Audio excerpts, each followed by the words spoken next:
Now, opposition leader Raila Odinga is now calling for the immediate resignation of Energy CS Davis Chirchir and his Treasury counterpart, Njuguna. This is of an alleged scheme in the procurement of petroleum products through a purported government-to-government agreement with Saudi Arabia. Odinga claims the Kenya-Saudi deal was signed and kept secret to drive up the cost of fuel in the country while benefiting certain government officials. Our very own Nicholas Kivite begins our bulletin with the following story. Speaking in a press conference here in Nairobi, Raila Odinga has raised various issues related to the purchase agreement saga between the Kenyan government and two Gulf companies.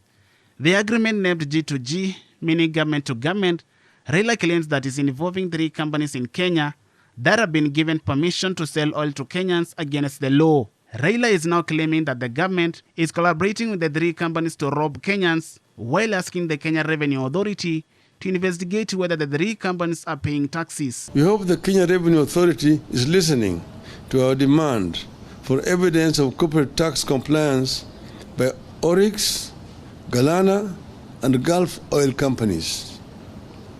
The Ministry of Energy and Petroleum must also table the supplier purchase agreement in this deal. If the deal was to benefit Kenyans, its details should not be hidden from them.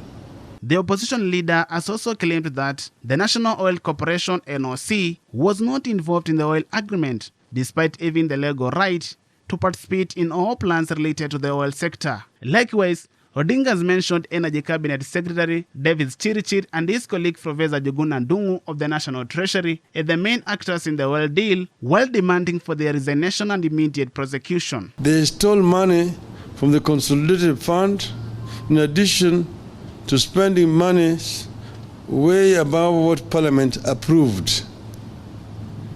They must not only resign, they must also be prosecuted.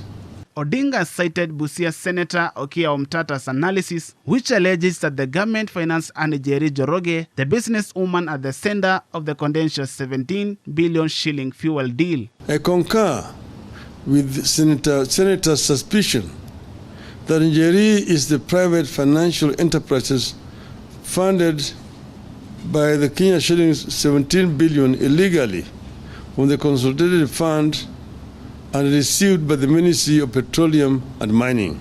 That for a ship to leave one port for another, loaded with goods, it has to get a letter from the Ministry of Energy and Petroleum indicating that the ship is authorized to carry and offload the cargo in Kenya. Who cleared the Njeri ship to travel to Kenya? How did it offload? The opposition leader further demanded an investigation into the violation of consumer rights in the government-to-government arrangement and what he termed as criminal collusion and price fixing in the arrangement. Odinga is now calling the Energy and Petroleum Regulatory Authority, EPRA, to make clear the G2G oil agreement. Likewise, he wants the Auditor General of the government to investigate the saga. Since her appointment, the Auditor General, CPA Nancy Gathungu, has displayed courage in her approach to duty.